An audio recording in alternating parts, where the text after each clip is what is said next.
है कि राजा का बेटा राजा नहीं बनेगा।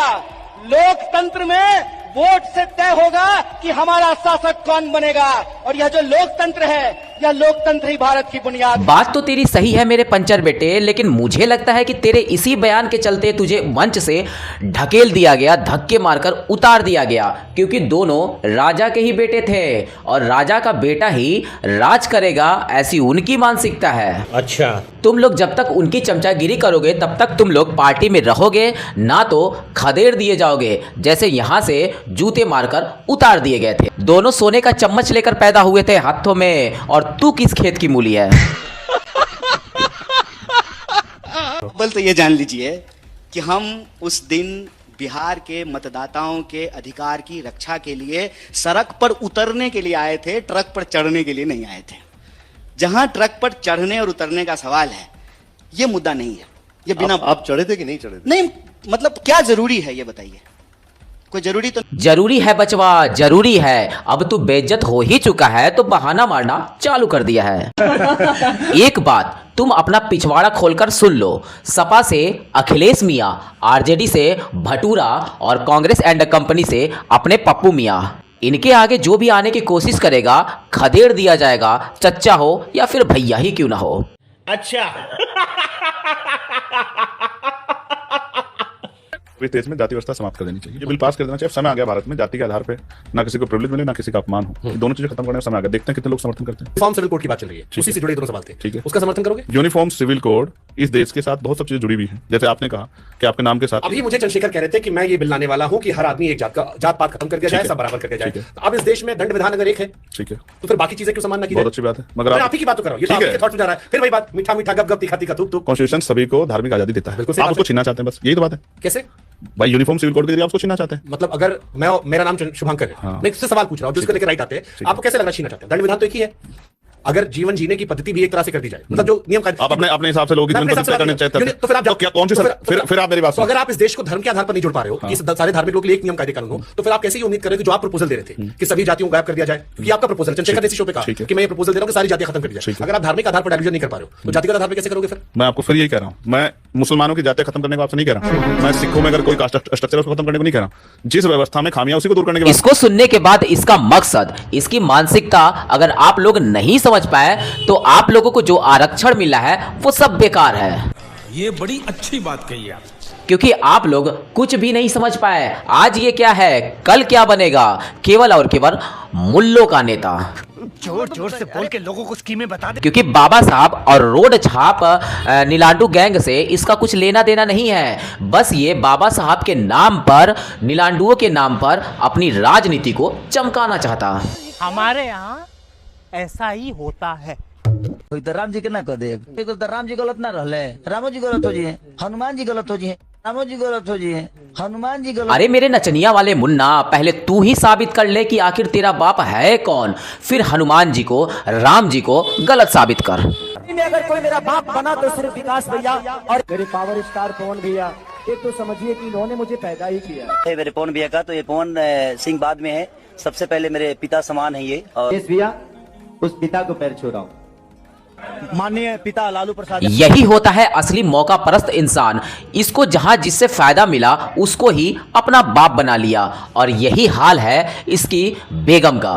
मतलब बहन, बेगम बहन, मतलब दोनों एक ही हैं उसकी।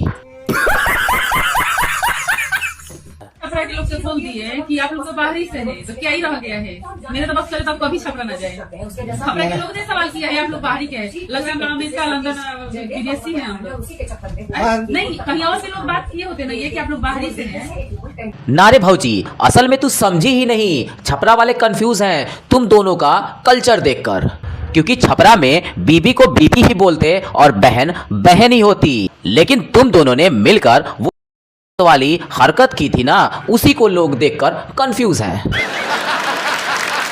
आखिर क्या बोले हम खेसारी मियां के बहन को, बीबी, बेगम या पत्नी या फिर कुछ और?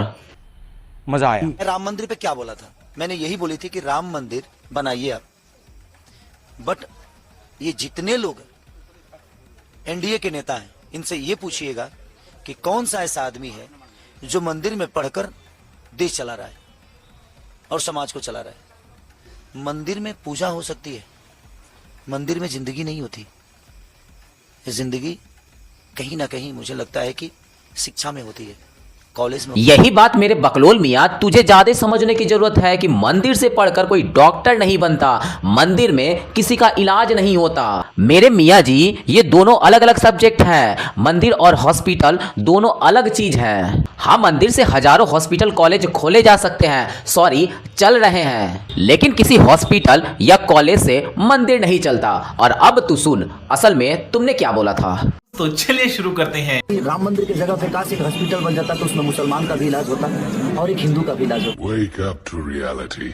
बगल में है ना मस्जिद बना दो। अरे यार मस्जिद से क्यों इतना प्रॉब्लम है आपको? क्या वो विषय है? वो लोगों का आस्था। ना ना ना ना ना ना, अरे मस्जिद कोई विषय थोड़ी है, सब्जेक्ट तो सिर्फ और सिर्फ राम मंदिर है। और मंदिर की जगह एक हॉस्पिटल बन जाता तो तेरे मुंह में जो बवासीर है उसका ऑपरेशन हम खुद ही कर देते हैं। ठीक कहा है,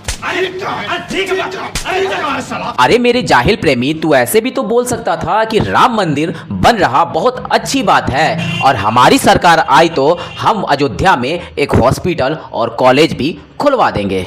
ये बात कुछ लॉजिक वाली होती, लेकिन ये तू करेगा नहीं, बिल्कुल भी नहीं करेगा। तुझे तो बस उस भटूरे के इशारे पर फितरई करनी थी ना। आप बताइए, हम आपको कुछ कहे हैं? नहीं। 4 मिलियन एक दिन भी नहीं हुआ है, अभी 48 घंटे हुए। 4 मिलियन का मतलब हमारे भोजपुरी से भाई 40 लाख। हाँ, 40 लाख हमने के भाई भोजपुरी से भाग लो 40 लाख ग्लोबली ट्रेंड करना। अब समझ में आया आखिर छपरा वालों ने इसे जूते मारकर लात मारकर क्यों भगाया था। अगर ये भूल से भी विधायक बन जाता तो सारा कल्चर ही बदल देता। पहले तो बहन को बीबी बनाने का कल्चर और फिर एक दिन को सीधा 48 घंटे कर देता। क्योंकि मैं चूतिया हूँ, मेरा दिमाग चूतिया है। हम तो बस यही कहेंगे मियाँ, तुम हॉस्पिटल कॉलेज इन सब की चिंता बिल्कुल छोड़ दो, तुमको मदरसे की जरूरत है। वहां जाओ, रिसर्च करवाओ और फट जाने का कोई अच्छा तरीका बताओ। क्या बात है सर, क्या बात है सर, क्या बात, ये बात है। से यही कपड़ा में है ना, नहाए है ना कुछ। हाँ, और उल्टी हो रहा है हमको, बराबर सवेरे उल्टी हुआ, पानी चढ़ा, तबीयत ठीक नहीं है। हाँ। अरे मियाँ, हमारे तेजू भैया ने तेरे कपड़े वपड़े फाड़े थे, पूरी मारी थी जो उल्टी पलटी कर रहा। अच्छा।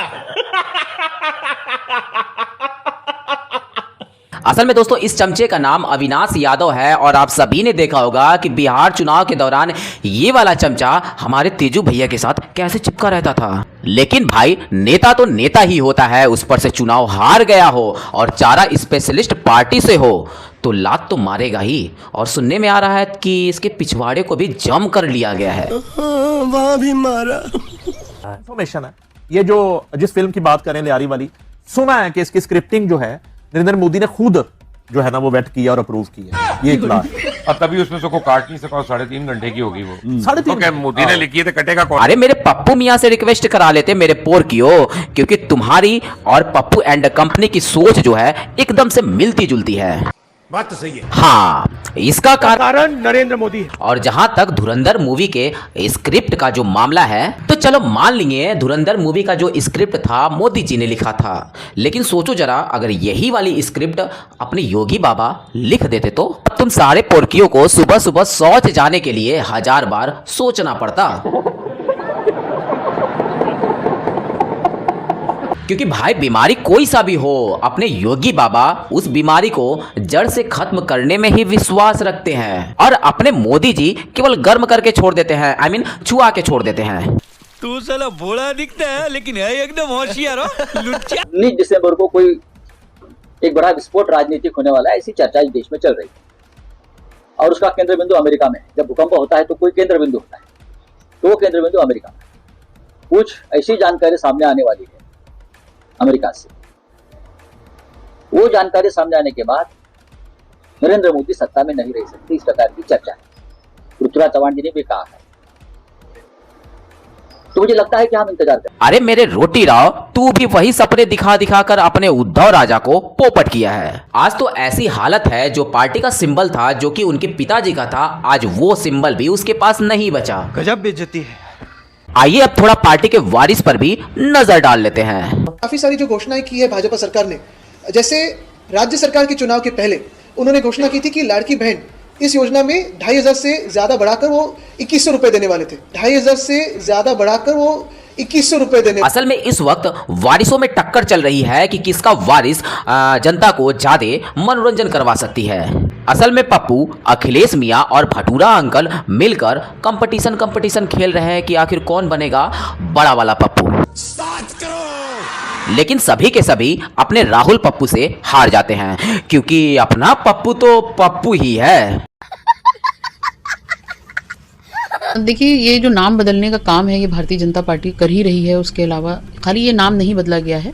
प्रथम दृष्टया लगता होगा कि ये सिर्फ नाम इसका मनरेगा से जी राम जी कर दिया गया है। ये बेवकूफ बनाने का काम है नाम बदल करके, और खासकर जब वो एक ऐसा सांकेतिक नाम दे रहे हैं उससे फिर लोगों के अंदर एक धार्मिक वो पैदा करने की कोशिश की गई है, न कि जनता के मूलभूत जो मुद्दे हैं उन पर। जी मोहतरमा जी, देखो आखिर कितना प्यारा लग रहा है, 2 बार जी हो गया। लेकिन इसी जी के वजह से तुम लोगों के जी में तकलीफ है, क्योंकि मनरेगा योजना का नाम सरकार ने बदल दिया है और अब जो नया नाम है उसका शॉर्ट नेम हुआ जी राम जी।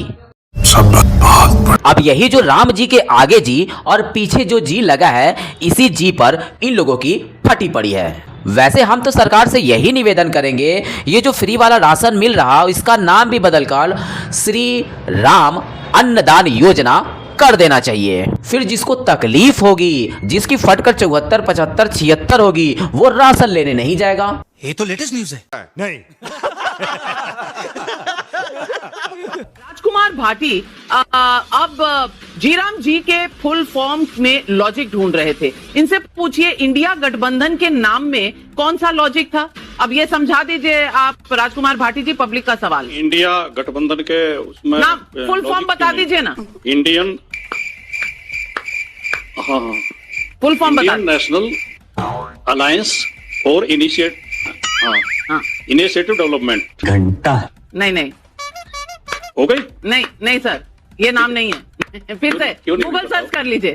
क्यों नहीं हुई? नहीं है, हुई नहीं। आपने जो बनाया वो हो सकती है, पर ये ओरिजिनल नाम नहीं। अरे घंटा, इस बकलोल को कुछ ना पता, ये तो केवल चमचागिरी करने में टॉप लेवल के होते हैं।